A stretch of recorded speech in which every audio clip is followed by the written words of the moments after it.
So here we have the Toyota Aygo on a 70 plate. I'm going to start off by showing you around the outside of the car, and then we'll hop in and run through some controls on the inside. From the outside though, you can see it's a 5-door car with alloy wheels and tinted windows. We're going to start off inside the boot first of all. Given the size of the car, you might be surprised with the boot space. It's a particularly deep boot. We do also have that 50-50 split folding rear seat as well. Okay, so we're just going to work our way back around to the front of the car, and then we'll hop in and run through some controls on the inside of it from there. But now that we've done a full circle, you can see it's in lovely condition the whole way round.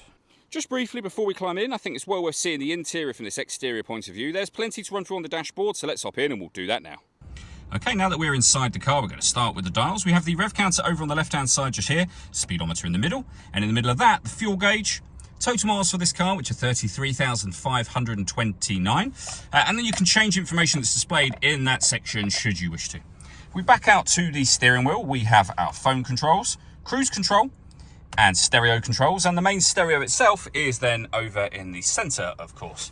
And you'll see up on here, many options, including the music, of course. So FM, AM, DAB radio, USB input, Bluetooth audio, and auxiliary input. You can pair your phone from up on here as well. And if we pop the car into reverse, you will see a full color reversing camera. Below that, we have the climate control. So you can adjust the temperature or fan speed, temperature over this side. You can then determine where you'd like the air to be distributed once it enters the car.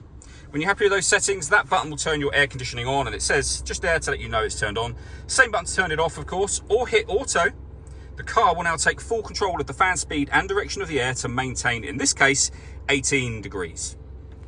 Below that, we have USB input, 12-volt charging socket, and our auxiliary input, and then the gear lever for the 5-speed manual gearbox. All that leaves me to say is thank you for taking the time to watch this video. If you'd like to come and see this ULEZ compliant car for yourself and have a test drive, please feel free to call either of our MJA sites. We'd love to hear from you soon.